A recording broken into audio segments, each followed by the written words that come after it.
الحمدللہ وکفا والصلاة والسلام علی عبادہ الذین اصطفیٰ خصوصاً علی افضلہم وخاتم النبیین محمد الامین وعلی آلہ وصحبہ اجمعین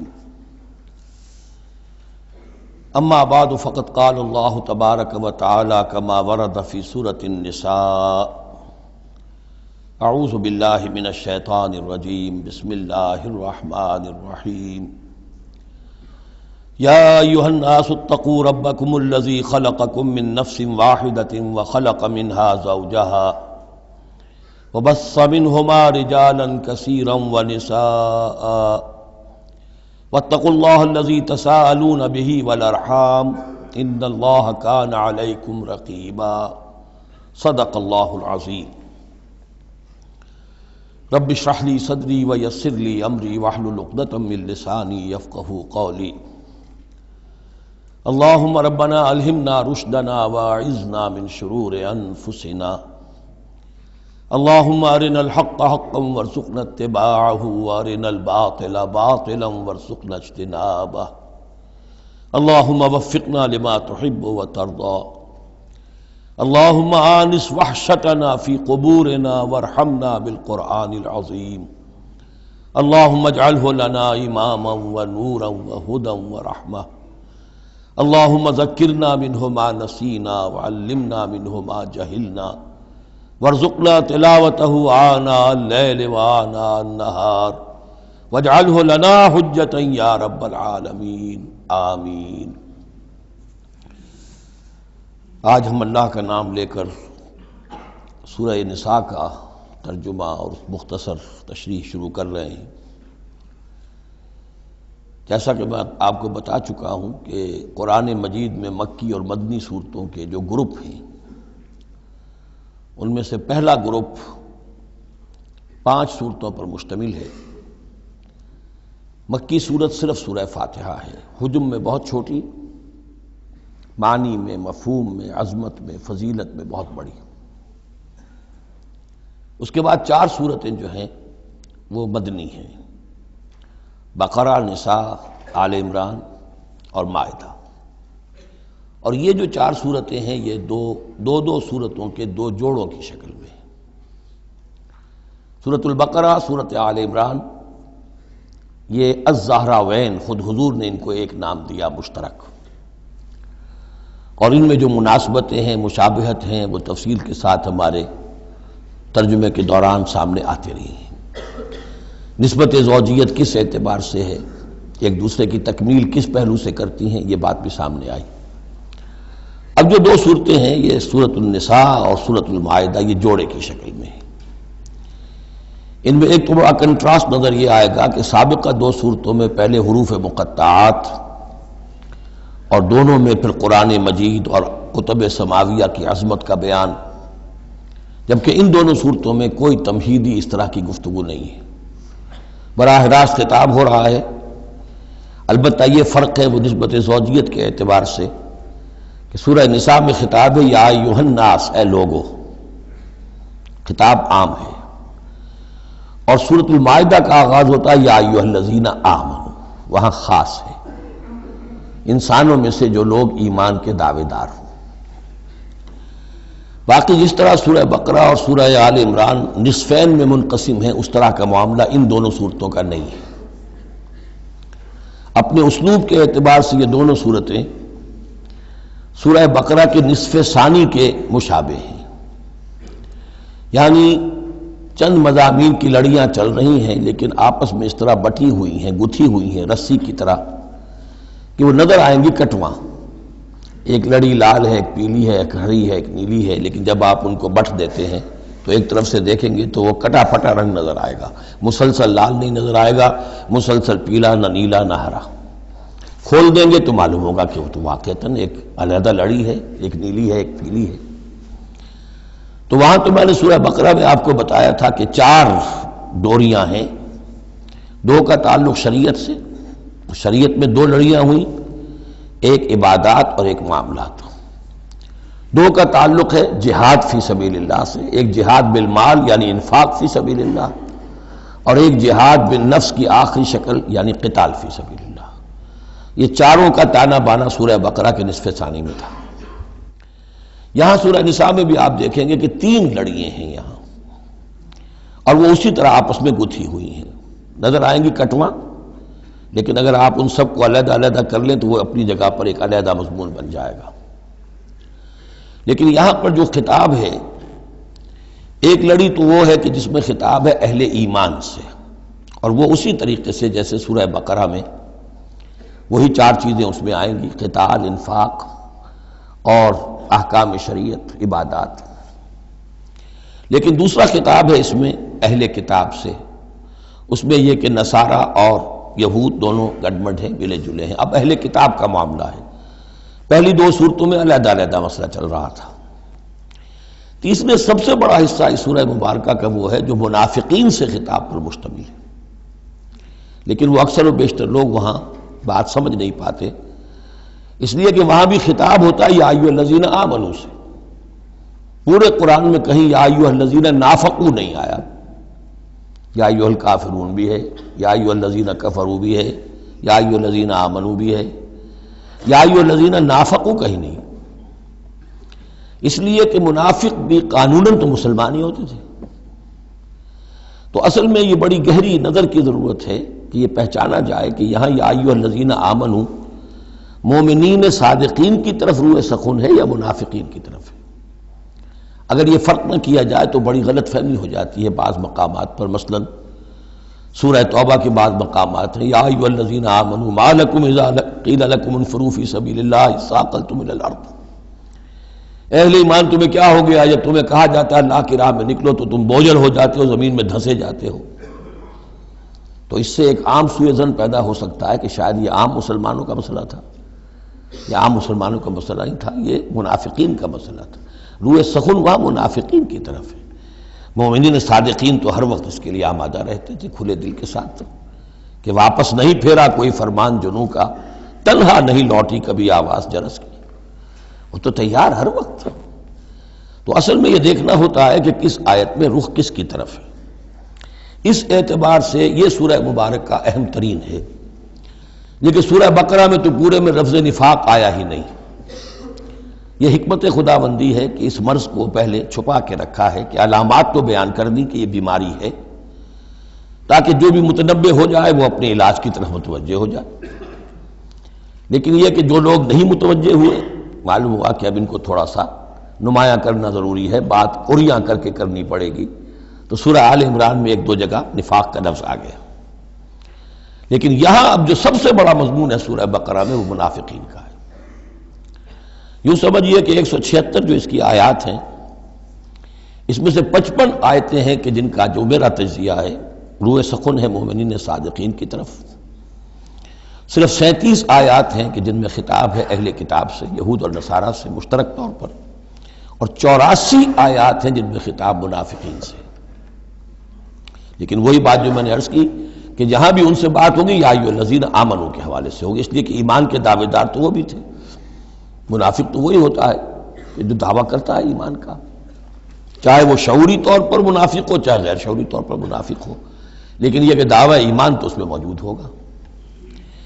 سورہ نساء اور سورہ مائدہ کے مابین ایک فرق نوٹ کر لیجئے. انسانی تمدن میں سب سے بنیادی چیز جو ہے وہ ہے معاشرہ، اور معاشرے میں عورت اور مرد کا تعلق. اور نمبر 2، جو معاشرے میں کچھ کمزور طبقات ہوتے ہیں ان کے لحاظ کا خیال، ان کے حقوق کا لحاظ کرنا. یہ مضمون آپ کو ملے گا سورہ نساء میں.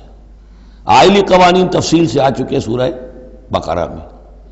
جو رشتہ جڑتا ہے ایک مرد و ایک عورت کے مابین ازدواج کا، جس سے کہ پھر خاندان وجود میں آتا ہے، تو وہ جو سب سے بنیادی یونٹ ہے معاشرے کا، اس کی جڑ بنیاد کا تو سارا تفصیل سے معاملہ آ چکا ہے سورہ بقرہ میں. سورہ آل عمران اس اعتبار سے منفرد ہے کہ اس میں شریعت کے احکام نہیں ہیں سوائے اس ایک حکم کے جو سود کے بارے میں آیا ہے، لا تاکلوا الربا اضعافا مضاعفا. کوئی اور احکام شریعت جو ہے اس میں نہیں. لیکن یہاں اب آپ کو جو تمدن کی معاشرتی سطح کے اوپر خاص طور پر جو دبے ہوئے پسے ہوئے طبقات تھے اس معاشرے میں، ان کی ایمینسیپیشن، ان کو اوپر اٹھانا، ان کے حقوق کی طرف متوجہ کرنا، یہ آپ کو نظر آئے گا۔ پھر اس معاشرے کے اندر سیکس کا معاملہ، اگر سیکشول انارکی ہو تو تباہی پھیل جائے گی، تو اس میں ابتدائی اقدامات جو ہیں وہ اس صورت کے اندر آئے ہیں۔ سیکس ڈسپلن کیسے امپوز کرنا ہے مسلمانوں تمہیں اپنے معاشرے کے اندر، بے راہ روی سے کیسے ڈیل کرنا ہے۔ تو اس طریقے سے تمدن کی جو بنیادی جو منزل ہے اس پر گفتگو ہو رہی ہے۔ سورہ مائدہ میں جا کر پھر جو تمدن کی بلند ترین منزل ہے ریاست، اور یہ کہ پھر اعلیٰ سطح کے اوپر عدالتی نظام، چوری ڈاکہ وغیرہ کا سد باب، اس کے لیے کیا حدود ہیں، اس کے لیے کیا تعزیرات ہیں، یہ بھی آگے آئیں گی۔ باقی سورہ نساء میں جیسے ہے ویسے ہی سورہ مائدہ میں بھی اہل کتاب سے بھی آخری خطاب ہوگا۔ تو جیسا کہ میں نے عرض کیا تھا کہ یہ پہلا گروپ جو ہے اس میں دو لڑیاں ہیں۔ ایک ہے یہ شریعت کا گروپ ہے، شریعت شروع ہو رہی ہے، بلو پرنٹ اس کا سورہ بقرہ سے، اس کے تکمیلی احکام سورہ مائدہ میں، اور دوسرا اس میں خطاب ہے اہل کتاب کے ساتھ، وہ بھی تدریجاً بڑھ کر آخری باتیں وہ ہے کہ جو پھر سورہ مائدہ میں ہمیں ملیں گی۔ بس اتنی تمہید، اور اس میں بھی خاصا وقت صرف ہو گیا ہے۔ یا ایھا الناس اتقوا ربکم الذی خلقکم من نفس واحدۃ۔ اب دیکھیے معاشرتی مسائل کے ضمن میں گفتگو ہے تو ایسی بنیادی بات سے شروع کی ہے، اے لوگوں اپنے اس رب کا تقوی اختیار کر لو جس نے تمہیں ایک جان سے بنایا، وَخَلَقَ مِنْهَا زَوْجَهَا، اور اسی سے اس کا جوڑا بنایا۔ یہاں یہ نوٹ کرنے والی بات ہے کہ یہاں حضرت آدم کا لفظ نہیں ہے کہ آدم سے ان کا جوڑا بنایا، بلکہ نفس سے بنایا۔ اس میں وہ بات پوری طریقے سے ایکوموڈیٹ ہو سکتی ہے کہ یہاں مراد کیا ہے؟ نوع ایک ہے، جنسیں دو ہیں۔ بکرا بکری نوع ایک ہے، جنس دو ہیں، ایک ہی نوع سے، اسی نوع سے تمہارا جوڑا بنایا۔ ہیومن بینگز، ہومو سیپینز، نوع ایک ہے، اسپیشیز ایک ہے، لیکن اس کے اندر ہی سے وہ سیکشول ڈفرینسیشن جو ہوئی ہے اس کے حوالے سے جوڑا بنا ہے۔ یا ایھا الناس اتقوا ربکم الذی خلقکم من نفس واحدۃ وخلق منها زوجها وبث منہما، اب یہاں پر مراد ہیں وہی آدم اور حوا، ان دونوں سے پھیلا دیے زمین میں کثیر تعداد میں مرد اور عورت، رجالا کثیرا ونساء۔ یعنی اس تمدن انسانی کو اگر آپ ٹریس کریں گے، پیچھے لے جائیں گے، تو اس کی کامن ایک اس کی بگننگ ہے، ایک انسانی جوڑا آدم اور حوا۔ اس رشتے میں پوری نوع انسانی جو ہے رشتہ اخوت میں منسلک ہو جاتی ہے، اس لیول پر جا کر۔ ایک ہے سگے بہن بھائی، ایک ہے دادا دادی پر جا کر کزنز مل جائیں گے، پردادا پردادی پر جا کر اور ایک لمبا حلقہ ہو جائے گا، چلتے جائیے تو آدم و حوا کی نسل جو ہے وہ جا کر آخر بالآخر ایک پیرنٹس ہیں، ایک کپل ہے، آدم اور حوا۔ واتقوا اللہ الذی تساءلون بہ والارحام، اور اس دیکھیے ایک ہی آیت میں دوسری مرتبہ پھر تقوی کا حکم، اور تقوی اختیار کرو اس اللہ کا جس کا تم ایک دوسرے کو واسطہ دیتے ہو۔ آپ کو معلوم ہے کہ دنیا میں فقیر بھی مانگتا ہے تو اللہ کے نام پر مانگتا ہے، اللہ کے واسطے مانگتا ہے، اور اکثر و بیشتر معاملات جو تمدنی ہوتے ہیں، گھریلو جھگڑے ہوں، ان کو بھی جب نمٹانا ہوتا ہے تو آخر کار کہنا پڑتا ہے کہ اللہ کا نام مانو اور تم یہ بات چھوڑ دو، اپنی عزت سے باز آ جاؤ۔ تو جہاں آخری اپیل کرنی ہے اللہ کے حوالے سے تو اس کا تقوی اختیار کرو، تو یہ جھگڑے ہو گئی نہیں، اس کے احکام پر چلو۔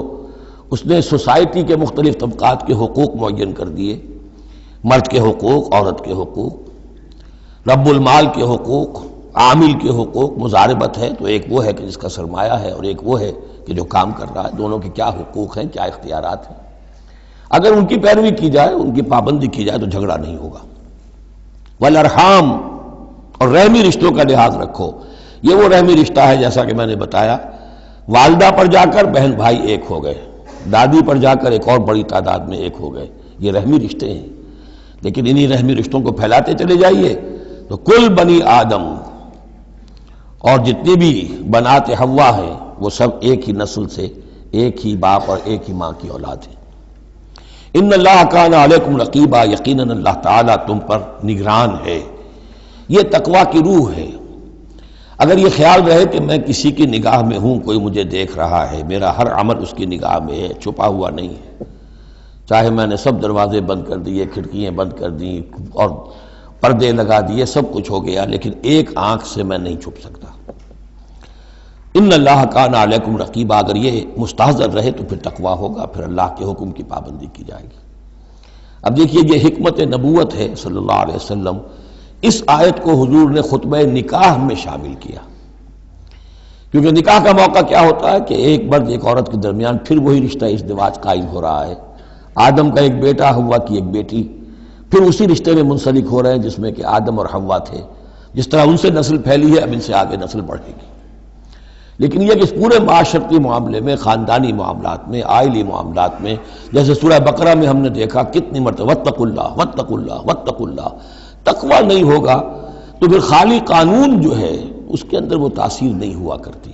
قانون کو تو تختہ مشق بھی بنایا جا سکتا ہے، وَلَا تَتَّخِذُوا آیَاتِ اللَّهِ هُزُوًا، اللہ کی آیات کا ٹھٹا ہی نہ بنا دو کہ قانون کا تقاضا تو پورا ہو رہا ہے لیکن اس کی جو روح ہے وہ بالکل ختم ہو جاتی ہے۔ وَآتُوا الْيَتَامَىٰ أَمْوَالَهُمْ، اور وہ جو دبے ہوئے طبقات ہیں ان میں سے یتیم ایک اہم طبقہ تھا، ان کے کوئی حقوق نہیں تھے، مال ان کے ہڑپ کر لیے جاتے تھے، کمزور تھے۔ وَآتُوا الْيَتَامَىٰ أَمْوَالَهُمْ وَلَا تَتَبَدَّلُوا الْخَبِيثَ بِالطَّيِّبِ، ان کا مال جو ہے اس میں سے اچھا مال لے لیا، برا ان کو اپنا برا مال ان میں شامل کر دیا۔ انہیں کیا پتہ چلا؟ اگر اول تو یہ کہ ہڑپ ہی کر گئے، نہیں تو بہت متقی ہوئے تو چلیے تعداد پوری کر دی، لیکن یہ کہ ان کا جو اچھا مال تھا اپنے طرف لے لیا اور ردی مال ادھر لگا دیا۔ وَلَا تَأْكُلُوا أَمْوَالَهُمْ إِلَىٰ أَمْوَالِكُمْ، اور ان کے مال اپنے مالوں میں شامل کر کے ہڑپ نہ کرو۔ إِنَّهُ كَانَ حُوبًا كَبِيرًا، یقیناً یہ بہت بڑا گناہ، بہت بڑے بوال کی بات ہے۔ وَإِنْ خِفْتُمْ أَلَّا تُقْسِطُوا فِي الْيَتَامَىٰ، اور اگر تمہیں اندیشہ ہو کہ تم یتیم بچیوں کے بارے میں انصاف نہیں کر سکو گے، یعنی یتیم ایک تو لڑکا ہوا، چلیے اس کی ایک زندگی ہے، ایک خاص حد کو پہنچنے کے بعد وہ ایک انڈیپینڈنٹ لائف اختیار کر لے گا۔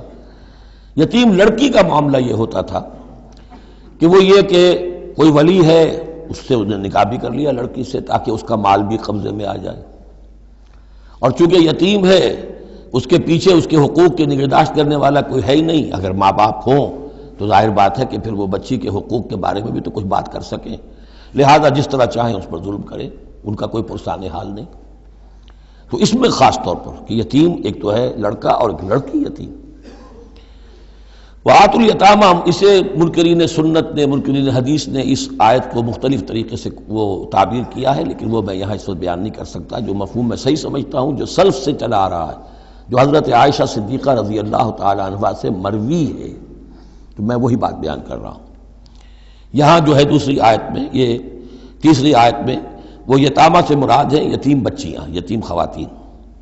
وَإِنْ خِفْتُمْ أَلَّا تُقْسِطُوا فِي الْيَتَامَىٰ فَانكِحُوا مَا طَابَ لَكُم مِّنَ النِّسَاءِ مَثْنَىٰ وَثُلَاثَ وَرُبَاعَ، تو پھر یہ ہے کہ تم ان یتیم بچیوں سے نکاح مت کرو، اور تمہیں جو پسند ہو، اگر ضرورت ہے دو دو تین تین چار چار کی حد تک تمہیں اجازت ہے، نکاح کر سکتے ہو۔ تعدد ازدواج کی یہی آیت قرآن مجید میں۔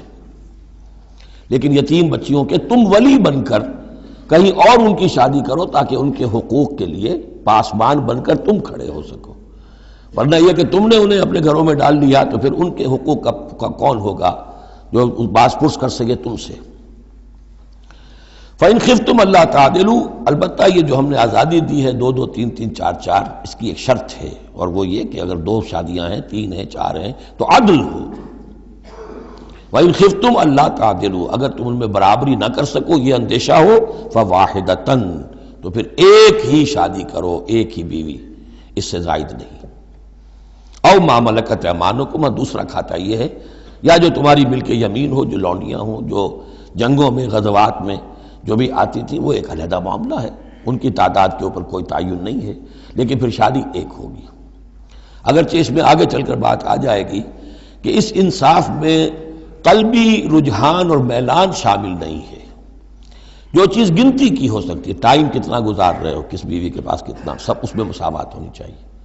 نان نفقہ کیا دے رہے ہو، کپڑے کیسے دے رہے ہو، ان تمام چیزوں میں جو کاؤنٹ ہو سکتی ہیں، جو مادی چیزیں ہیں، جو دیکھی بھالی جا سکتی ہیں، اس میں انصاف اور عدل لازم ہے۔ البتہ دلی رجحان اور میلان جس پر کہ انسان کو قابو نہیں ہوتا، اس میں گرفت نہیں ہے۔ ذالک ادنیٰ اللہ تعولوا، یہ اس سے قریب تر ہے کہ تم ایک ہی طرف کو نہ جھک پڑو، کہ ایک ہی بس بیوی کی طرف سارا میلان ہے، رجحان ہے. اور جیسا کہ آگے آئے گا کہ دوسری جو ہے یا دوسری جو ہیں وہ معلق ہو کر رہ گئی ہیں کہ نہ وہ شوہروں والی ہیں اور نہ وہ آزاد ہیں کہ کہیں اور نکاح کریں. وَآتُوا النِّسَاءَ صَدُقَاتِهِنَّ نِحْلًا، اور عورتوں کو ان کے مہر خوش دلی کے ساتھ دیا کرو، مجھ کو تاوان سمجھ کے نہ دیا کرو. یہ صدقات جو ہے صداق کی جمع ہے، اور صدقے کی جمع ہے صداقات. دال پر زبر ہو تو صدقے کی جمع، اور دال پر پیش ہے صدقات تو یہ صداق کی جمع ہے. فَإِن تِبْنَ لَكُمْ عَنْ شَيْءٍ مِّنْهُ نَفْسًا، پھر اگر وہ خود اپنی مرضی سے، اپنی رضامندی سے اس میں سے کوئی چیز تمہیں دے دیں، تم نے مہر جو انہیں دیا تھا وہ تم نے ادا کر دیا، اب وہ تمہیں کوئی ہبہ کر رہی ہیں، تمہیں اس میں سے کوئی چیز جو ہے ہدیہ کر رہی ہیں، تحفہ دے رہی ہیں، تو کوئی حرج نہیں. فَكُلُوهُ هَنِيًّا مَرِيًّا، تو تم اسے استعمال میں لاؤ، کھاؤ لچتا پچتا، اس میں کوئی حرج نہیں ہے. لیکن یہ ہے کہ وہ ہو ان کی مرضی سے، زبردستی نہیں، جبر کر کے نہ لے لیا جائے. فَإِن تِبْنَ لَكُمْ عَنْ شَيْءٍ مِّنْهُ نَفْسًا، بالکل اپنی مرضی سے. وَلَا تُؤْتُوا السُّفَهَاءَ أَمْوَالَكُمُ الَّتِي جَعَلَ اللَّهُ لَكُمْ قِيَامًا وَارْزُقُوهُمْ فِيهَا وَاكْسُوهُمْ وَقُولُوا لَهُمْ قَوْلًا مَّعْرُوفًا. اب ایک معاشرے میں طبقہ ایسا بھی ہوتا ہے سفہاء، بچہ ہے ابھی اس کو سمجھ نہیں ہے یا آوارہ ہو گیا ہے، باپ مال بہت چھوڑ گیا ہے، اب وہ مال اڑا رہا ہے. تو یہاں پہ تصور دیا گیا کہ اس میں معاشرتی سطح پر روک تھام ہونی چاہیے. یہ نہیں کہ میرا مال ہے میں جیسے خرچ کروں. تو اموالکم کہا گیا، یہ اصل میں ایک معاشرے کی ایک مشترک سی چیز ہے، مشترک بہبود کے لیے ہے. چاہے انفرادی ملکیت ہے لیکن پھر بھی اس معاشرے کی اس کے اندر مشترک بہبود ہونی چاہیے. مت پکڑا دو نا سمجھوں کو یا بے وقوفوں کے اپنے مال، جن کو اللہ تعالیٰ نے تمہارے لیے دنیا کے گزران کا ذریعہ بنایا ہے. وَارْزُقُوهُمْ فِيهَا، ہاں انہیں رزق دیتے رہو اس میں سے. وَاكْسُوهُمْ، کھلاتے رہو پلاتے رہو. وَقُولُوا لَهُمْ قَوْلًا مَّعْرُوفًا، اور ان سے بات کیا کرو البتہ نرم اچھے انداز میں. یہ اصول تھا جس کے تحت کہ برٹش انڈیا میں کورٹ آف وارز مقرر ہو جاتے تھے کہ اگر کوئی بڑا جاگیردار ہے، کوئی نواب ہے اور وہ فوت ہو گیا، اس کا بیٹا جو ہے آوارہ ہے اور اس کی جو اندیشہ ہے کہ اسے کچھ اڑا دے گا، ختم کر دے گا، تو کورٹ آف وارز ہو جاتا تھا. حکومت جو ہے وہ اس کا چارج لے لیتی تھی، اس کے لیے سالانہ اس میں سے اس کی آمدنی میں سے وظیفہ ہوتا تھا، اس میں اپنا خرچ کرے. لیکن یہ ہے کہ باقی چیزیں جمع رہتی تھی تاکہ یہ ان کی آئندہ نسل کے کام آ سکے. وَابْتَلُوا الْيَتَامَىٰ حَتَّىٰ إِذَا بَلَغُوا النِّكَاحَ، اور یتیموں کی دیکھ بھال کرتے رہو، جانچ پرکھ کرتے رہو، دیکھتے رہو کہ ان کے اندر کبھی شعور پیدا ہو گیا یا نہیں. فَإِنْ آنَسْتُم مِّنْهُمْ رُشْدًا، تو جب تم دیکھو ان میں کہ اب یہ باشعور ہو گئے ہیں، سمجھدار ہو گئے ہیں. فَادْفَعُوا إِلَيْهِمْ أَمْوَالَهُمْ، تو ان کے اموال ان کے حوالے کر دو. وَلَا تَأْكُلُوهَا إِسْرَافًا وَبِدَارًا أَن يَكْبَرُوا، اور دیکھو اس مال کو کھانے کی کوشش نہ کرو، ہڑپ نہ کرو جلدی سے، کہ ایسا نہ ہو کہ بچے جوان ہو جائیں تو یہ مال تو دے ہی دینا ہے میں نے، تو اس سے پہلے جتنا بھی اس کو میں کھا جاؤں کھا لوں. وَمَنْ كَانَ غَنِيًّا فَلْيَسْتَعْفِفْ، اگر کوئی جو ولی ہے یتیم کا وہ غنی ہے، اللہ نے اسے خود دے رکھا ہے، کشائش ہے اس کے پاس، تو پھر اسے یتیم کے مال میں سے کچھ بھی لینے کا حق نہیں ہے، پھر اسے یتیم کے مال سے بچتے رہنا چاہیے. ومن کانا فقیرن، اور اگر کوئی خود تنگ دست ہے، محتاج ہے، اب ظاہر بات ہے وہ یتیم کی کوئی نگہداشت بھی کر رہا ہے، اس کا کچھ وقت بھی اس پہ صرف ہو رہا ہے، تو فلیاکل بالمعروف، تو معروف طریقے سے بھلے انداز میں جو کہ معقول انداز ہو، اس میں سے اگر وہ یتیم کے مال میں سے کچھ کھا بھی لے تو کوئی حرج نہیں.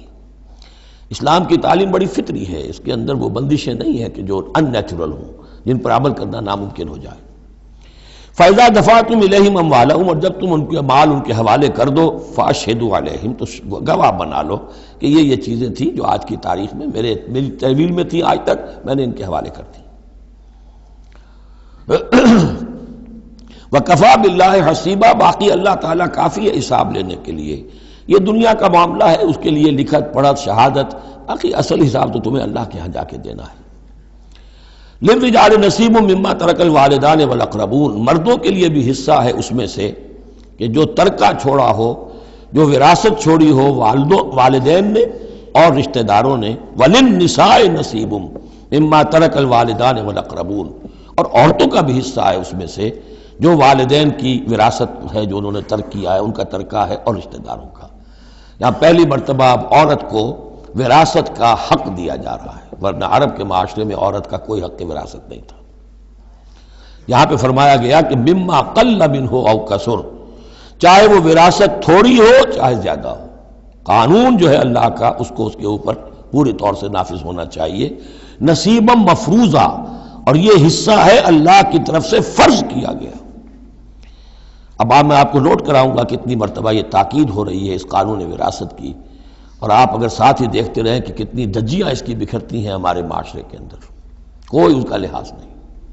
اور بڑا جو ہمارا خاص طور پر ایک علاقہ ہے کہ جہاں ویسے نماز روزہ بہت ہوتا ہے، وہ بیٹیوں کو کوئی وراثت میں کوئی حصہ دینے کے لیے وہ کسی صورت تیار نہیں ہوتے۔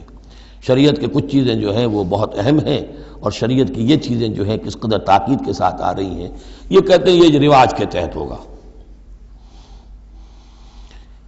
وَإِذَا حَضَرَ الْقِسْمَةَ أُولُو الْقُرْبَى، اور جب وراثت کی ترکے کی تقسیم ہو رہی ہو تو اب اگر وہاں کچھ قرابت دار بھی آ جائیں، والیتامى، یتیم بھی آ جائیں، والمساکین، کچھ محتاج بھی آ جائیں، فارزقوہم منہ وقولوا لہم قولا معروفا، تو انہیں بھی کچھ دے دلا دو اس میں سے، کیونکہ اس وقت دیکھ رہے ہیں تقسیم ہو رہی ہے، وہ بالکل محتاج ہیں، تو احساس محرومیت جو ہے اس کو کسی نہ کسی درجے میں جو بھی اس کے اندر کچھ ان کی بداوا ہو سکتا ہو کرو۔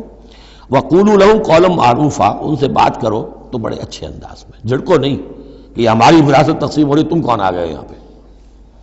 وَلْيَخْشَ الَّذِينَ لَوْ تَرَكُوا مِنْ خَلْفِهِمْ، ڈرتے رہنا چاہیے ان لوگوں کو کہ اگر انہوں نے بھی چھوڑے ہوتے اپنے پیچھے ذُرِّيَّةً ضِعَافًا، چھوٹے بچے، اپنی نسل چھوڑ کر اگر وہ گئے ہوتے اور یتیم بچے ہوتے ان کے، خافوا علیہم، تو کیسے کیسے اندیشے ہونے ہوتے اپنے ان بچوں کے بارے میں۔ فلیتقوا اللہ، تو انہیں چاہیے کہ اللہ کا تقوی اختیار کریں کہ یہ یتیم جو اس وقت آ گئے یہ بھی کسی کے بچے ہیں، کوئی ان کا بھی باپ تھا، ان کے سر پر ہاتھ رکھو۔ ولیقولوا قولا سدیدا، اور بڑی صاف اور ستھری اور صحیح اور حق پر مبنی بات کرو۔ ان الذین یاکلون اموال الیتامی ظلما، یقیناً وہ لوگ کہ جو یتیموں کا مال ہڑپ کرتے ہیں ناحق، انما یاکلون فی بطونہم نارا، وہ اپنے پیٹوں میں بھر رہے ہیں آگ، وسیصلون سعیرا، اندر کی آگ تو اپنے پیٹوں میں ڈال رہے ہیں اور سموچے وہ خود آگ میں ڈال دیے جائیں گے۔ تو گویا کہ ایک آگ ان کے اندر ہوگی اور ایک جہنم کی آگ ان کے باہر ہوگی۔ یہ 10 آیتیں بڑی جامع ہیں، اور جس طریقے سے کہ سوسائٹی کے جو پسماندہ طبقات تھے ایک ایک کا خیال کر کے جس باریک بینی سے حکمت کے ساتھ احکام دیے جا رہے ہیں۔ اب اس کے بعد جو رکوع ہے یہ بڑا مختصر ہے، آیتیں 4 ہیں لیکن ایک قیامت مضمر ہے ان میں، یہ اعجاز ہے۔ 4 آیتوں کے اندر اسلام کا پورا قانون وراثت جس پہ پوری جلدیں لکھی گئی ہیں، جامعیت کی انتہا ہے۔ یوصیکم اللہ فی اولادکم، اللہ تعالیٰ تمہیں وصیت کرتا ہے تمہاری اولاد کے بارے میں، للذکر مثل حظ الانثیین، لڑکے کے لیے حصہ ہے 2 لڑکیوں کے برابر۔ فإن كن نساء فوق اثنتین فلہن ثلث ما ترک، اور اگر صرف بیٹیاں ہی بیٹیاں ہوں اور 2 یا 2 سے زائد ہوں تو ان کو 2/3 میں حصہ ملے گا۔ وإن كانت واحدة فلها النصف، اور اگر ایک ہی بیٹی ہے تو اسے آدھا ملے گا۔ ظاہر بات ہے بیٹا ایک ہی وارث ہوگا تو پورے کا وارث ہو جائے گا، تو جب بیٹی کا حصہ بیٹے سے آدھا ہے تو اگر ایک ہی بیٹی ہے تو اسے آدھی وراثت ملے گی، آدھی پھر اور لوگوں کو جائے گی، وہ ایک الگ حصہ ہے، معاملہ ہے۔ وَلِأَبَوَيْهِ لِكُلِّ وَاحِدٍ مِّنْهُمَا السُّدُسُ مِمَّا تَرَكَ إِن كَانَ وَلَدٌ۔ اب یہ وراثت میں ایک تو ہے نیچے وراثت بیٹا بیٹی، اور ایک ہے اوپر والد والدین، جب اب وہ بھی زندہ ہے، فوت ہوا ہے کوئی شخص، اس کے والدین یا والد یا والدہ دونوں میں سے کوئی ایک زندہ ہے، ان کا بھی حصہ ہے۔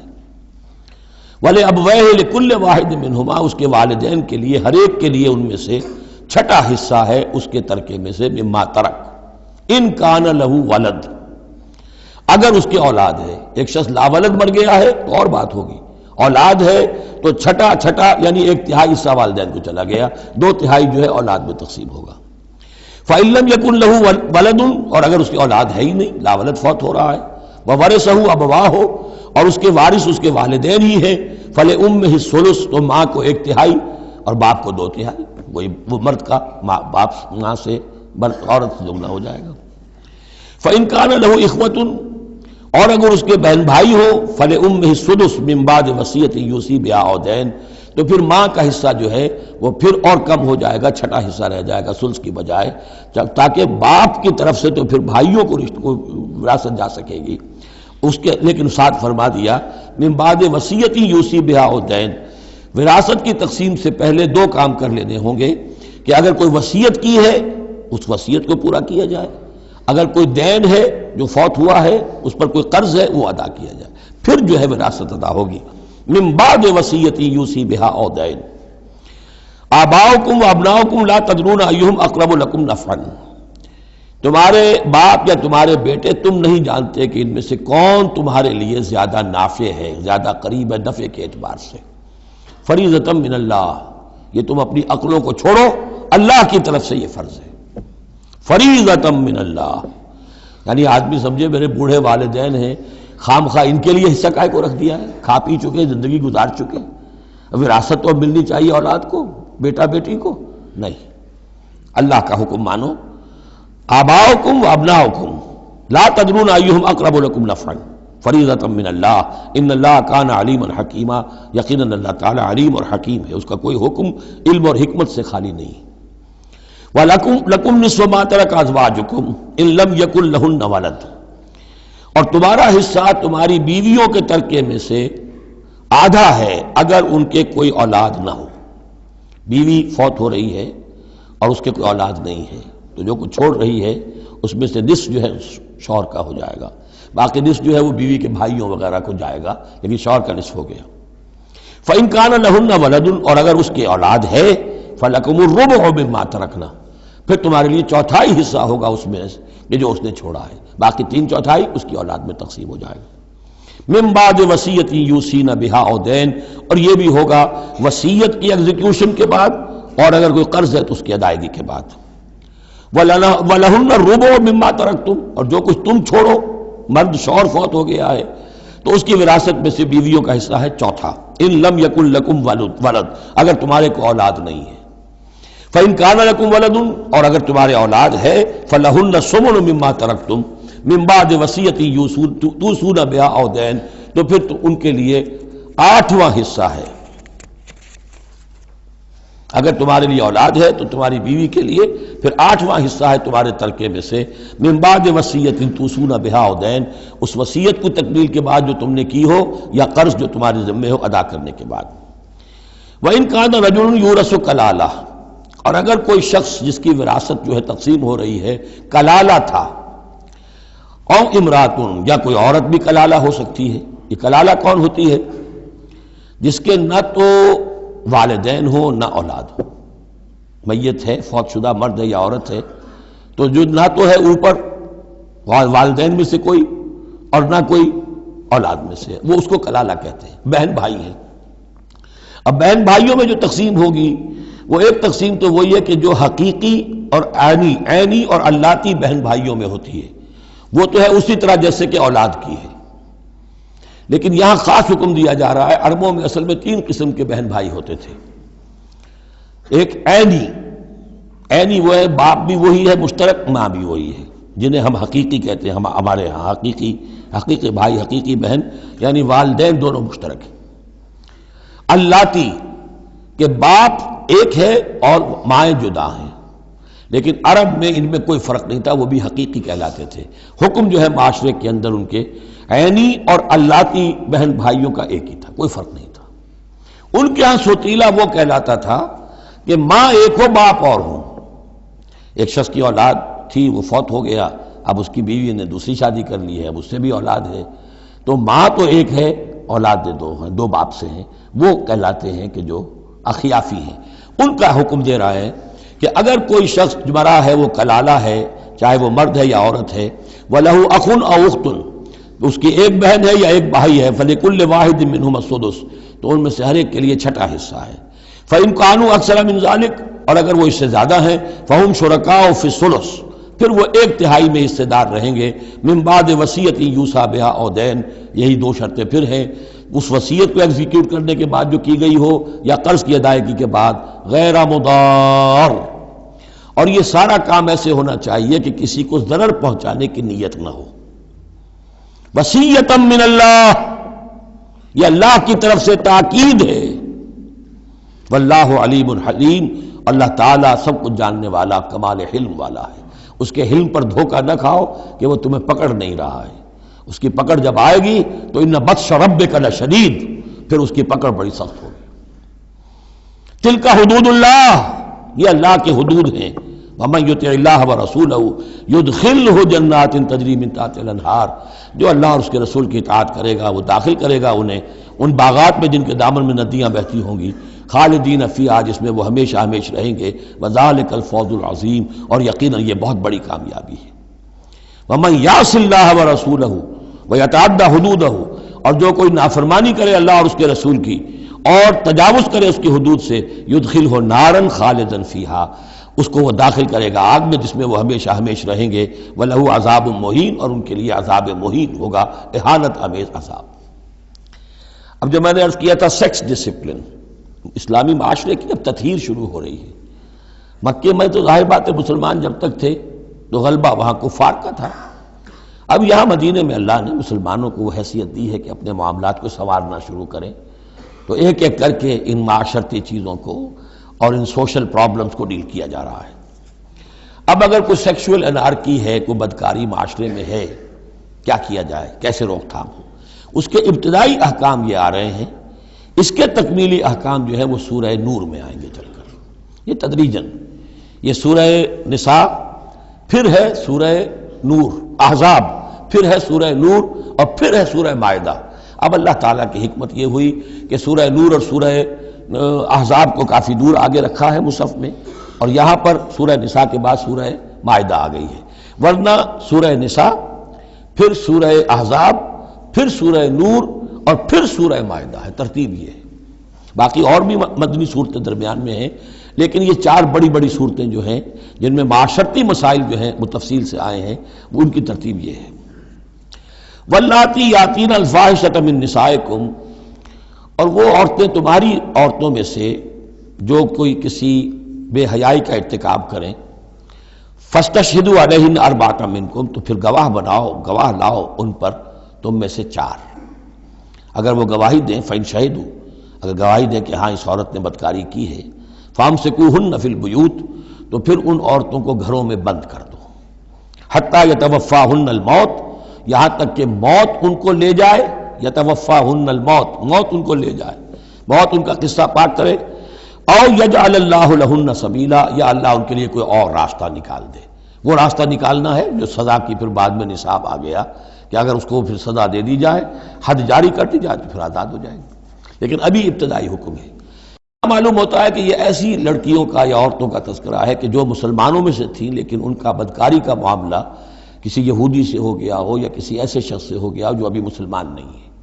تو یہ ان کا یک طرفہ کہ ہے وہ کوئی مسلمان لڑکی یا خاتون جس کا معاملہ ہے، لیکن دوسرا جو پہلو ہے، دوسرا جو اس عمل کا جو شریک ہے وہ غیر مسلم ہے.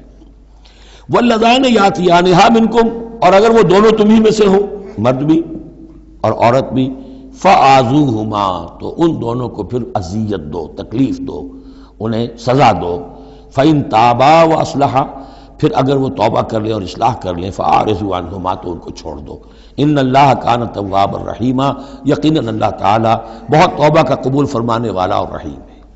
یہ بالکل ابتدائی احکام ہیں، اسی لیے ان کی وضاحت میں، تفسیروں میں آپ کو بہت سے اقوال مل جائیں گے، اس لیے کہ اصل میں تو یہ پھر آخر میں جا کر یہ سب منسوخ شمار ہوں گے جبکہ حدود آ گئی پوری کی پوری. جیسے کہ وصیت کا وہ حکم جو سورہ بقرہ میں آیا تھا وہ اب ساقط ہو گیا جبکہ قانون وراثت آ گیا. اب وہ آیت آئی ہے کہ جو بہت بڑی حکمت کی آیت ہے، جس کا حوالہ اس سے پہلے بھی میں نے کبھی دیا ہے. انما التوبۃ علی اللہ للذین یعملون السوء بجہالۃ، اللہ کے ذمے ہے توبہ قبول کرنا ایسے لوگوں کی جو کوئی برا حرکت کر بیٹھتے ہیں جہالت اور نادانی میں. ثم یتوبون من قریب، پھر فوراً توبہ کرتے ہیں. یعنی اگر ایمان اندر ہے تو کسی وقت ایسا تو ہو گیا کہ کوئی خارجی اثرات اتنے پوٹنٹ ہو گئے یا نفس کے اندر ہیجان ایسا ہو گیا کہ آدمی کنٹرول نہیں کر سکا، لیکن جیسے ہی اس کے بعد ہوش میں آئے گا اس پر شدید پچھتاوا، شدید ندامت طاری ہو جائے گی. تو اس کے لیے یہ کہ وہ توبہ کرے تو اللہ تعالیٰ اس کی توبہ قبول فرمائے گا. فَأُولَٰئِكَ يَتُوبُ اللَّهُ عَلَيْهِمْ، تو اللہ تعالیٰ ایسے لوگوں کی توبہ قبول فرمائے گا. وَكَانَ اللَّهُ عَلِيمًا حَكِيمًا، اللہ تعالیٰ علیم اور حکیم ہے. وَلَيْسَتِ التَّوْبَةُ لِلَّذِينَ يَعْمَلُونَ السَّيِّئَاتِ، ایسے لوگوں کا کوئی حق نہیں ہے توبہ کا کہ جو اپنی برائی حرکتیں کرتے رہیں، حرام خوریاں کرتے رہیں، زندگی بھر عیش لڑاتے رہیں. وَلَلَّذِينَ يَمُوتُونَ حَتَّىٰ إِذَا حَضَرَ أَحَدَهُمُ الْمَوْتُ قَالَ إِنِّي تُبْتُ الْآنَ، یہاں تک کہ جب موت کا وقت آ جائے تو کہیں کہ اب میں توبہ کرتا ہوں. یہ توبہ نہیں ہے. وَلَلَّذِينَ يَمُوتُونَ وَهُمْ كُفَّارٌ، اسی پر قیاس کر لیجیے جو مر بھی گئے کفر کی حالت میں، ان کی توبہ کا کوئی سوال ہی نہیں. اولئک اعتدنا لهم عذابا الیما، ایسے لوگوں کے لیے تو ہم نے دردناک عذاب تیار کر رکھا ہے.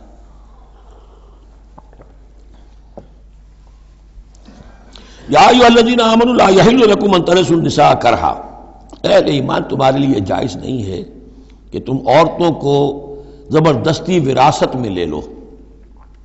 یہ بھی اس عورتوں کے طبقے پر جو شدید ظلم ہوتا تھا، کیونکہ پالیگیمی عام تھی، ایک شخص ہے فوت ہوا ہے، 4 ہے 5 بیویاں ہیں.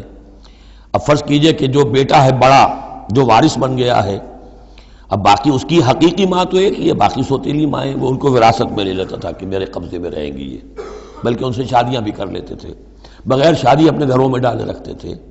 یا پھر یہ کہ اختیار اپنے ہاتھ میں رکھ کر ان کی شادی کہیں کرتے تھے تو خود مہر لیتے تھے. اس طرح کے معاملات کرتے تھے، عورتوں کے ساتھ یہ ظلم ہوتے تھے. یا ایھا الذین آمنوا لا یحل لکم ان ترثوا النساء کرہا، اہل ایمان تمہارے لیے جائز نہیں ہے کہ تم عورتوں کے وارث بن بیٹھو زبردستی.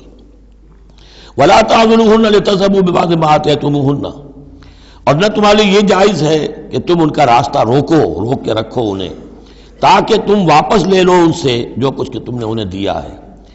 اب نکاح کیا تھا اس وقت تو بڑے چاؤ تھے اور لاڈ تھے اور کیا کیا دے دیا تھا، اور اب جو ہے اس سے وہ واپس ہتھیانے کے لیے طرح طرح کے ہتھ کنڈے استعمال ہو رہے ہیں.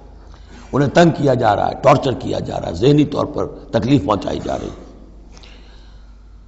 الا یاتین بفاحشۃ مبینہ، ہاں اگر کسی سے صریح جو ہے حرام کاری کا فعل سرزد ہو گیا، اس پر کچھ زیادتی کی جائے، اسے کچھ سزا دی جائے، جیسے کہ اوپر آ چکا ہے فعذوہما، اس وقت تو اجازت ہے. اس کے بغیر جو ہے کسی کے اوپر زیادتی کرنا، خاص طور پر اگر نیت یہ ہے کہ میں اس سے اپنا مہر واپس لے لوں. وعاشروہن بالمعروف، دیکھو عورتوں کے ساتھ معاشرت اختیار کرو، رہو سہو معروف طریقے پر، بھلے طریقے پر، اچھے طریقے پر، نیکی اور راستی کے ساتھ. فَإِن كَرِهْتُمُوهُنَّ فَعَسَىٰ أَن تَكْرَهُوا شَيْئًا وَيَجْعَلُ اللَّهُ فِيهِ خَيْرًا كَثِيرًا، تو اور اگر تمہیں کسی وجہ سے اب وہ ناپسند ہو گئی ہے، انہیں پسند نہیں کرتے تم، تو ہو سکتا ہے کہ کسی شے کو تم ناپسند کرو، درا حال ہے کہ اللہ نے اسی میں تمہارے لیے خیر کثیر رکھ دیا. پتہ نہیں ایک عورت جو ہے کسی ایک اعتبار سے آپ کے دل سے اتر گئی ہے، طبیعت کا میلان نہیں رہا ہے، اس میں اور کون کون سی خوبیاں ہیں، کس اعتبار سے آپ کے لیے وہ خیر کا ذریعہ بنتی ہے، تو اللہ کے حوالے کرو اس معاملے کو، لیکن ان کے ساتھ رکھو معاشرت صحیح، ان کے حقوق ادا کرتے ہوئے. ہاں اگر معاملہ ایسا ہو گیا ہے کہ ساتھ رہنا ممکن نہیں ہے تو طلاق کا راستہ کھلا ہے. شریعت اسلامی نے اس میں کوئی تنگی نہیں رکھی ہے، یہ کرسچینٹی کی طرح کا کوئی غیر معقول نظام نہیں ہے کہ طلاق ہو ہی نہیں سکتی. وہاں یہ کہ طلاق کا راستہ کھلا ہے. وَإِنْ أَرَدْتُمْ اسْتِبْدَالَ زَوْجٍ مَكَانَ زَوْجٍ، اور اگر تم نے فیصلہ ہی کر لیا ہو کہ ایک بیوی کی جگہ کوئی دوسری بیوی لانی ہے، وَآتَيْتُمْ إِحْدَاهُنَّ قِنْطَارًا، اور ان میں سے کسی ایک کو تم نے ڈھیروں مال دیا ہو، فَلَا تَأْخُذُوهُ مِنْهُ شَيْئًا فَلَا تَأْخُذُوا مِنْهُ شَيْئًا، اس میں سے کوئی شے واپس نہیں لے سکتے. جو مہر دیا تھا وہ ان کا ہے، اب اس میں سے کچھ واپس نہیں لے سکتے. أَتَأْخُذُونَهُ بُهْتَانًا وَإِثْمًا مُبِينًا، کیا تم لوگے وہ مہر واپس ان سے ناحق اور صریح گناہ کے طور پر؟ وَكَيْفَ تَأْخُذُونَهُ، کچھ عقل کے ناخن لو، کچھ شعور اور کچھ شرافت کا ثبوت دو، کیسے ان سے وہ مال تم واپس لینا چاہتے ہو؟ وَقَدْ أَفْضَىٰ بَعْضُكُمْ إِلَىٰ بَعْضٍ، جبکہ تم ایک دوسرے سے مل چکے ہو، تمہارے مابین انتہائی قریبی رشتہ جو بھی ہو سکتا ہے دنیا کا وہ قائم ہو چکا ہے. وَأَخَذْنَا مِنْكُمْ مِيثَاقًا غَلِيظًا، اور وہ تم سے بہت گہرا قول و قرار لے چکی تھی. اب قول و قرار ہوتا ہے نکاح کے وقت، اس میں ذمہ داری لیتا ہے مرد، کوئی ایک وہ بھی ایک کانٹریکٹ ہے. وَلَا تَنكِحُوا مَا نَكَحَ آبَاؤُكُم مِّنَ النِّسَاءِ إِلَّا مَا قَدْ سَلَفَ، اور جو تمہاری والد، جو تمہارے آباء نے، تمہارے باپوں نے جن سے نکاح کیا ہو ان سے تم نکاح مت کرو. جو میں نے کہا تھا نا کہ جو سوتیلی مائیں ہوتی تھیں ان کو وہ اپنے نکاح کر کے گھر میں ڈال لیا یا بغیر نکاح کے ڈال لیا. یہ نکاح وہاں بھی اس معاشرے میں بھی اس کو کہتے تھے نکاح مقت، بہت ہی برا نکاح ہے. فطرت انسانی تو اباح کرتی ہے لیکن رواج ان کا تھا. یہاں قرآن مجید نے آ کر اس کا جو ہے سختی کے ساتھ سد باب کیا. وَلَا تَنكِحُوا مَا نَكَحَ آبَاؤُكُمْ، جن عورتوں سے نکاح کیا ہو تمہارے باپوں نے ان سے نکاح نہ کرو. من النساء الا ما قد سلف، سوائے اس کے کہ جو ہو چکا. انہ کان فاحشۃ ومقتا، یقیناً یہ بڑی بے حیائی کی بات ہے اور اللہ تعالیٰ کے غضب کو بھڑکانے والی ہے. وساء سبیلا، اور بہت ہی برا راستہ ہے. اب یہ طویل آیت آ رہی ہے جس میں محرمات ابدیہ کا بیان ہے کہ کن رشتوں میں نکاح کا معاملہ نہیں ہو سکتا. ایک مرد کن کن اپنی خواتین رشتہ داروں سے شادی نہیں کر سکتا. حرمت علیکم امہاتکم، حرام کر دی گئی تم پر تمہاری مائیں. نمبر 1. وبناتکم، تمہاری بیٹیاں. واخواتکم، اور تمہاری بہنیں. وعماتکم، اور تمہاری پھوپھیاں. وخالاتکم، اور تمہاری خالائیں. وبنات الاخ، اور بھائی کی بیٹیاں یعنی بھتیجیاں. وبنات الاخت، اور بہن کی بیٹیاں یعنی بھانجیاں. وامہاتکم اللاتی ارضعنکم، اور تمہاری وہ مائیں جنہوں نے تمہیں دودھ پلایا ہے. واخواتکم من الرضاعۃ، اور تمہاری دودھ پلانے والیوں کی بیٹیاں کہ جو تمہارے اب بہن بن گئی ہیں رضاعی. وامہات نسائکم، اور تمہاری بیویوں کی مائیں یعنی ساس جن کو ہم کہتے ہیں خوش دامن. وربائکم اللاتی فی حجورکم، اور اگر وہ کہ جو ربیبہ ہوں جو تمہارے ہاں پلی بڑھی ہوں. من نسائکم اللاتی دخلتم بہن، ربیبہ یا ربیب اس کو کہتے ہیں کہ ایک عورت کے پہلے کوئی اولاد تھی، آپ نے ان سے شادی کی ہے تو وہ اولاد بھی ساتھ لے آئی ہے. اب وہ آپ کی بیٹے بیٹیاں ہی ہو گئی آپ کی، لیکن وہ آپ کے حقیقی بیٹے بیٹیاں نہیں، ربیب کہلاتے، ربیب اور ربیبہ. تو وہ ربیب اور ربیبہ بھی حرام ہیں اگر اس جو ماں ہے اس کے ساتھ مقاربت کی ہو. اگر اس کے ساتھ تعلق زن و شہ ہوا ہے تو پھر وہ ربیبہ جو ہے بچی جو آئی تھی اس کے ساتھ وہ بھی حرام ہو گئی. لیکن اگر کسی وجہ سے بغیر اس کے کہ ان کے ساتھ کوئی جنسی تعلق ہو طلاق ہو جائے تو پھر اس ربیبہ کے ساتھ نکاح ہو سکتا ہے. وَرَبَائِبُكُمُ اللَّاتِي فِي حُجُورِكُم مِّن نِّسَائِكُمُ اللَّاتِي دَخَلْتُم بِهِنَّ، جن سے تم نے صحبت کی ہو ان کی جو بیٹیاں ہیں سابقہ شوہروں سے وہ حرام ہیں. فَإِن لَّمْ تَكُونُوا دَخَلْتُم بِهِنَّ، اور اگر تم نے ان سے صحبت نہ کی ہو فَلَا جُنَاحَ عَلَيْكُمْ، تو پھر کوئی حرج نہیں ہے. وَحَلَائِلُ أَبْنَائِكُمْ، اور تمہارے بیٹوں کی عورتیں یعنی بیٹوں کی بیویاں، بہو جن کو ہم کہتے ہیں تمہاری بہویں. الذین من اصلابکم، لیکن بیٹے وہ جو تمہارے اپنے صلب سے ہوں، اپنے صلبی بیٹے، منہ بولے بیٹے کا معاملہ نہیں ہے. وَأَن تَجْمَعُوا بَيْنَ الْأُخْتَيْنِ، اور یہ بھی تم پر حرام کیا گیا ہمیشہ کے لیے کہ بیک وقت دو بہنوں کو جمع کرو ایک نکاح میں. الا ما قد سلف، سوائے اس کے کہ جو ہو چکا. ان اللہ کان غفور الرحیم، یقیناً اللہ غفور الرحیم. جو ہو گیا پہلے کا، اس کو تو گڑے مردے اکھاڑے نہیں جا سکتے، لیکن آئندہ کے لیے یہ محرمات ابدیہ ہیں. اس میں حضور نے اضافہ کیا ہے کہ دو بہنوں کو بھی ایک وقت نکاح میں نہیں رکھ سکتے، اسی طرح خالہ بھانجی کو بھی نکاح میں نہیں رکھ سکتے، اور پھپھی بھتیجی کو بھی نکاح میں نہیں رکھ سکتے. یہ محرمات ابدیہ ہیں کہ جن کے ساتھ کسی حال میں کسی وقت شادی نہیں ہو سکتی. اب ہے وہ محرمات جو عارضی ہیں. والمحصنات من النساء، وہ عورتیں جو کسی اور کے نکاح میں ہیں. اب یہ اس وجہ سے کہ وہ اس کے نکاح میں ہے آپ پر حرام ہے. ہاں اگر وہ طلاق دے دے پھر آپ شادی کر سکیں گے اس سے، لیکن یہ کہ اس کے اوپر جو حرمت ہے اس کی وہ حرمت ابدی اس نوع کی نہیں ہے جو اس آیت میں جو بیانات ہوئی، بلکہ یہ کہ وہ تو کسی اور کے نکاح میں ہونے کی. محسنات، حسن کہتے ہیں قلعے کو، جو قلعے میں ہیں، پہلے ہی ایک خاندان کے قلعے کے اندر ہیں وہ اور شوہر والیاں ہیں. الا ما ملکت ایمانکم، سوائے یہ کہ ان میں سے کوئی تمہارے ہاں کنیز بن کر آ جائے. اب ظاہر بات ہے جنگ ہوئی ہے، وہ عورتیں جو ہیں مشرک مردوں کی بیویاں ہیں، وہ لونڈیاں بن کے آ گئی ہیں، تو اگرچہ وہ بیویاں ہیں مشرکوں کی، محسنات ہیں اس معنی میں، لیکن وہ لونڈی کی حیثیت سے آپ کے لیے جائز ہوں گی. کتاب اللہ علیکم، یہ اللہ کی کتاب ہے، حکم ہے، فرض ہے تمہارے اوپر. وَأُحِلَّ لَكُم مَّا وَرَاءَ ذَلِكُمْ، اب اس کے علاوہ تمہارے لیے تمام عورتیں حلال ہیں. تو آپ نے دیکھا کہ کتنی تھوڑی سی تعداد میں عورتیں ہوئیں کہ جن سے نکاح حرام ہوا، باقی کثیر تعداد. یعنی مباحات کا دائرہ بہت وسیع ہے، محرمات کا دائرہ بہت محدود ہے. ان تبتغوا باموالکم، لیکن یہ کہ اس کے لیے نکاح ہوگا مہر دے کر، اموال کے ساتھ تم اس میں نکاح کرو. محسنین، نیت ہو گھر میں بسانے کی، قلعے میں لانے کی، غیر مسافرین، صرف مستی نکالنے کی نہیں، یعنی یہ جو ہے اس کو ایک کھیل اور ہابی نہ بنا لو، گھر میں آباد کرنے کی نیت ہو، اس سے شادی کی جائے۔ فَمَسْتَمْتَعْتُمْ بِهِ مِنْهُنَّ فَآتُوهُنَّ أُجُورَهُنَّ، تو جو بھی تم نے ان سے استفادہ کیا ہے تو انہیں ان کے مہر جو ہے مقرر ہوئے ہیں، فریضۃً وہ دو۔ وَلَا جُنَاحَ عَلَيْكُمْ فِي مَا تَرَاضَيْتُمْ بِهِ مِنْ بَعْدِ الْفَرِيضَةِ، اس میں کوئی حرج نہیں ہے کہ کسی مہر کے مقرر ہونے کے بعد اگر باہمی رضامندی سے اس میں کوئی کمی بیشی ہو جائے۔ ان اللہ کان علیما حکیما، یقیناً اللہ تعالی علیم ہے اور حکیم ہے۔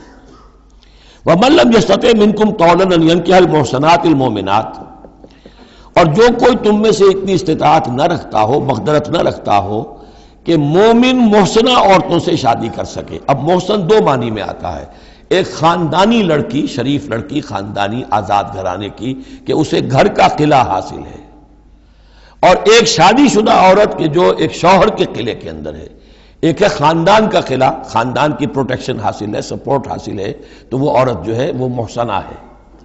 اسی طرح وہ عورت کے جو شوہر کے گھر میں ہے، ایک قلعے میں ہے، اس کے گھر میں ہے، اس کی حفاظت میں ہے، وہ بھی محسنہ ہے۔ پہلے تھا وہ دوسری معنی میں یعنی شادی شدہ، یہاں مراد ہے شریف زادیاں، آزاد مسلمان عورتیں۔ اب ظاہر بات ہے آزاد مسلمان عورتوں کا تو مہر ادا کرنا پڑے گا، اس حوالے سے اب کوئی بیچارہ مفلس ہے، نہیں دے سکتا ہے تو کیا کرے۔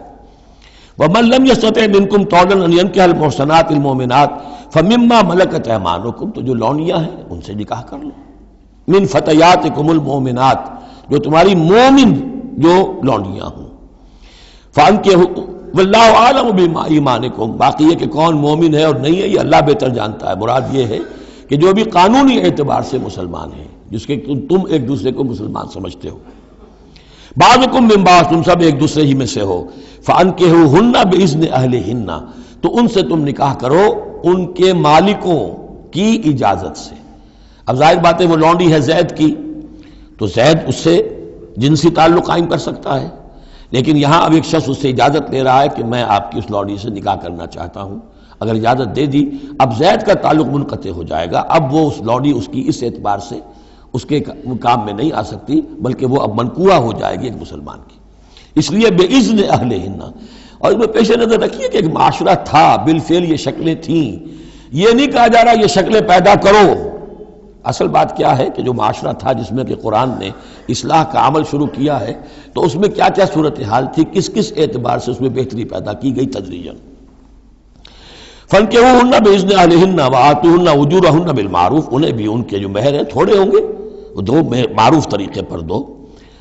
محسنات غیر مصافحات، ان سے بھی جو تعلق ہے یہ نکاح کا ہوگا تو نیت ہونی چاہیے گھر میں بسانے کی، محض مستی نکالنے کی اور شہوت رانی کی وہ نیت نہ ہو۔ ولا متخذات اخدان، اور نہ ہی کوئی چوری چھپی کی دوستیاں اور یاریاں ہوں، یہ نہیں، کھلم کھلا نکاح ہو، معلوم ہو کہ فلاں کی لونڈی ہے۔ جیسے حضرت سمیہ رضی اللہ تعالی عنہ، یہ ابو جہل کا چچا تھا، ایک شریف انسان تھا، اس کی لونڈی تھی۔ پھر جب یہ یاسر آئے ہیں یمن سے اور آباد ہوئے مکے میں، تو انہوں نے اس کے ابو جہل کے چچا سے اجازت لے کر اور ان کی لونڈی سمیہ سے شادی کی ہے۔ ان سے پھر حضرت عمار ہوئے، عمار ابن یاسر اور عمار کی والدہ سمیہ رضی اللہ تعالی عنہم، یہ تین کا ایک کنبہ تھا۔ وہ شریف آدمی مر گیا تو پھر ابو جہل جو ہے اس کو اختیار ہو گیا ان پر، اس نے پھر جو پرسیکیوٹ کیا ہے وہ آپ کو معلوم ہے، اس خاندان کو بدترین جو ایذائیں دی گئی ہیں وہ اس خاندان کو دی گئی۔ فَإِذَا أُحْصِنَّ، پھر جب وہ قید نکاح میں آ جائیں، فَإِنْ أَتَيْنَ بِفَاحِشَةٍ، پھر اگر وہ کوئی غلط کام کریں، اگر کوئی وہ جو ہے بے حیائی کا کام کریں، فَعَلَيْهِنَّ نِصْفُ مَا عَلَى الْمُحْصَنَاتِ، تو انہیں آدھی سزا دی جائے گی اس کی کہ جو شادی شدوں کو دی جائے گی۔ اب یہ جو ہے چونکہ ابتدائی احکامات ہیں، ابھی تک تو رجم کا حکم آیا ہی نہیں ہے، ابھی تک 100 کوڑوں کا حکم بھی نہیں آیا ہے، ابھی تو یہ تھا آزوہما، تو کوئی بھی انہوں نے اپنا طریقہ مقرر کر لیا ہے کہ اتنا کچھ ہم ماریں گے، تو اس میں البتہ ذہن میں رکھا جائے کہ اس میں یہ ہے کہ جو یہ لونڈی ہے منکوحہ، اس کو اگر سزا دینی ہے اسی طرح کے جرم کی تو اس کی سزا بھی عادی ہوگی، اس لیے کہ ایک شریف خاندان کی عورت جس سے پروٹیکشن حاصل ہو اس کا معاملہ اور ہے، اور ایک اس بیچاری غریب یعنی اس کا لونڈی کا معاملہ اور ہے۔ ذالک لمن خشی العنۃ منکم، یہ رعایت بھی کہ مسلمان لونیوں سے نکاح کر لو، یہ بھی تمہارے لیے، تم میں سے ان لوگوں کے لیے ہے کہ جنہیں اندیشہ ہو فتنے میں پڑنے کا، جو اپنی شہوت اور جنسی جذبے کو روک نہ سکتے ہو، کہ اگر ان کے لیے نکاح کی کوئی شکل نہیں بنتی ہے تو ہو نہ جائے کہ کہیں کسی غلط کام میں وہ ملوث ہو جائیں، ورنہ یہ کہ وَأَن تَصْبِرُوا، اگر تم صبر کرو تو چونکہ عام طور پر جو باندیاں تھیں ان کا کردار اونچا نہیں تھا اس معاشرے میں، تو بہتر یہ ہے کہ ان سے نکاح کرنے سے تم بچو اور تعفف کرو، اس میں بہتری ہے۔ وَأَن تَصْبِرُوا خَيْرٌ لَكُمْ، اور اگر تم صبر کرو تو یہ تمہارے حق میں بہتر ہے۔ واللہ غفور الرحیم، اللہ غفور الرحیم ہے۔ یرید اللہ لیبین لکم، اب یہ چونکہ کچھ احکام آ رہے ہیں تو ایک فلسفے کی باتیں آ رہی ہیں اب چند۔ بسا اوقات ایسا ہوتا ہے کہ احکام کو انسان اپنے اوپر بوجھ سمجھنے لگتا ہے، یہ کرو یہ نہ کرو، یہ کرو یہ نہ کرو، تو آدمی کی طبیعت ہے، فطرت ہے، یہ بات سے محسوس کرتا ہے۔ بلکہ عیسائی تو میں نے ایک مرتبہ 1970 میں تقریر سنی تھی، کرسمس گزاری تھی لندن میں، تو انہوں نے کہا تھا کہ شریعت لعنت ہے، خواہ ایک انسان کو یہ حرام ہے یہ حرام ہے یہ حرام ہے، رک نہیں سکا ہے، اب دل اس کا میلا ہو جائے گا، گلٹی کانشنس ہو جائے گا، گلٹی کانشنس سے اس کے اندر جو ہے وہ نیگیٹو سائیکالوجی ڈیولپ ہونی شروع ہو جائے گی۔ یہ ساری گندگی کہاں سے پیدا ہوئی کہ آپ نے حرام حلال کا فلسفہ چھیڑ، سب حلال کرو چھٹی ہو جائے گی۔ تو ایسے ایسے فلسفے بھی دنیا میں ہیں، اور یہ میں نے تقریر سنی 1970 میں لندن میں کرسمس کے دنوں میں۔ یرید اللہ لیبین لکم، اللہ تعالیٰ چاہتا ہے کہ تمہارے لیے ان چیزوں کو واضح کر دے۔ وَیہدیکم سنن الذین من قبلکم، اور تمہیں ہدایت دے ان راستوں کی کہ جو تم سے پہلے کے لوگوں کے تھے، ویتوب علیکم، اب اس میں دونوں طرف جائے گا، پہلے کے نیکوکار بھی تھے، پہلوں کے بدکار بھی تھے، نیکوکاروں کا راستہ تم اختیار کرو، صراط الذین انعمت علیہم، اور دوسرے راستوں سے تم بچ سکو۔ ویتوب علیہم، علیکم اللہ چاہتا ہے تمہارے اوپر، تم پر عنایت فرمائے۔ واللہ علیم الحکیم، اللہ تعالیٰ سب کچھ جاننے والا، کمال حکمت والا ہے۔ واللہ یرید ان یتوب علیکم، دوبارہ پھر وہی، اللہ چاہتا ہے تم پر مہربانی فرمائے۔ ویرید الذین یتبعون الشہوات، اور وہ لوگ کہ جو شہوات کی پیروی کرتے ہیں، وہ چاہتے ہیں ان تمیلوا میلا عظیما، کہ تم تو ایک طرف غلط راستے سے دور تک تمہارا جو ہے رجحان ہو جائے اور ادھر ہی تم بھٹکتے چلے جاؤ۔ آج جو بھی ہے عورت کی آزادی کی بنیاد پر، ایمانسیپیشن کی بنیاد پر، یہ ساری چیزیں جو ہو رہا ہے، ویمن لب ہے، یہ سب کا سب در حقیقت ان حدود اور قیود کو توڑ کر، اور سارا یہ جنسی جو ہے انارکی پھیلانے کی ایک سازش ہے جو دنیا میں چل رہی ہے۔ یرید اللہ ان یخفف عنکم، تم یہ نہ سمجھو کہ بوجھ ڈال رہا اللہ تم پر، اللہ تم پر تخفیف چاہتا ہے۔ جب تم ان چیزوں پر عمل نہیں کرو گے، معاشرے میں بدگمانیاں پھیلیں گی، فساد ہوگا، گندگیاں ہوں گی، جھگڑے ہوں گے، بدگمانیاں ہوں گی، یہ سارا کچھ ہوگا، تو اللہ تو تمہارے لیے آسانی چاہتا ہے۔ وَخُلِقَ الْإِنسَانُ ضَعِيفًا، اور انسان پیدا کیا گیا ہے کمزور، اس کے اندر کمزوری کے پہلو بھی ہیں۔ جہاں بہت اونچا پہلو ہے، روح ربانی پھونکی گئی ہے، وہاں یہ نفس بھی تو اس کے اندر ہے، اور اس کے اندر جو ہے ضعف کے پہلو موجود ہیں۔ یا ایھا الذین آمنوا لا تاکلوا اموالکم بینکم بالباطل، اہل ایمان اپنے مال آپس میں باطل طریقے سے ہڑپ نہ کرو، الا ان تکون تجارتا عن تراض، سوائے اس کے کہ تجارت ہو تراض منکم، تمہاری باہمی رضامندی سے۔ یہ جوتا ہے 200 روپے کا ہے، آپ کو منظور ہے 200 دیجئے، جوتا لے لیجئے، یہ آپ کی باہمی رضامندی سے سودا ہے، وہ ہو گیا۔ لیکن یہ کہ اس سیدھے سادے اور صحیح اور طریقے پر، ایک ظاہر بات ہے کچھ نہ کچھ تو آپ نے نفع اس میں سے کمایا ہے، آپ نے محنت کی ہے، کہیں سے لائے ہیں، سٹور کیا ہے، دکان کا کرایہ دیا ہے، لیکن اس کو وہ گرج نہیں کرے گا۔ لیکن جھوٹ بول رہے ہیں، خدا کی قسم کھا رہے ہیں کہ میں نے تو اتنے کا لیا، اب یہ ہو گیا، آپ نے اپنی ساری محنت بھی ضائع کی اور آپ نے حرام کما لیا۔ اور یا کوئی اور طریقے ہیں، مال ہڑپ کر رہے ہیں، دھوکہ دے رہے ہیں۔ یا ایھا الذین آمنوا لا تاکلوا اموالکم بینکم بالباطل الا ان تکون تجارتا عن تراض منکم ولا تقتلوا انفسکم، اور نہ اپنے آپ کو قتل کرو، یعنی ایک دوسرے کو قتل کرو۔ تمدن کی جڑ دو چیزوں پر ہے، احترام جان، احترام مال۔ میرے لیے آپ کا مال محترم ہے، آپ کی جان محترم ہے، میں اسے کوئی گزن نہ پہنچاؤں۔ آپ کے لیے میرا مال، میری جان، میرا جسم محترم ہے، اسے کوئی گزن نہ پہنچائے۔ اگر تو یہ جنٹل مین ایگریمنٹ ہمارا چلتا ہے، تب تو ہم ایک معاشرے میں رہ سکتے ہیں، ایک ملک میں رہ سکتے ہیں، اور اس میں اطمینان ہوگا، سکون ہوگا، چین ہوگا۔ اور جہاں یہ دونوں احترام ختم ہو گئے، جان کا نہ مال کا، تو ظاہر بات ہے کہ پھر وہاں سکون کہاں سے آئے گا، اطمینان کہاں سے آئے گا، چین کہاں سے آئے گا۔ وَلَا تَقْتُلُوا أَنفُسَكُمْ إِنَّ اللَّهَ كَانَ بِكُمْ رَحِيمًا، یقیناً اللہ تعالی تم پر بہت ہی مہربان ہے۔ وَمَن يَفْعَلْ ذَلِكَ عُدْوَانًا وَظُلْمًا، اور جو کوئی بھی یہ کام کرے گا، دو کام، چوری اور دھوکہ اور قتل نفس، ظلماً اور عدواناً تعدی کے ساتھ، ظلم کے ساتھ، فسوف نصلیہ نارا، تو اسے تو ہم جھونک دیں گے آگ میں، وکان ذلک علی اللہ یسیرا، اور یہ چیز اللہ پر بہت آسان ہے۔ یہ نہ سمجھنا کہ کیا اللہ تعالیٰ تمام نوع انسانی کو جہنم میں جھونک دے گا، یہ اللہ کے لیے بہت آسان ہے۔ بارک اللہ لی ولکم فی القرآن العظیم ونفعنی وإیاکم بالآیات والذکر الحکیم۔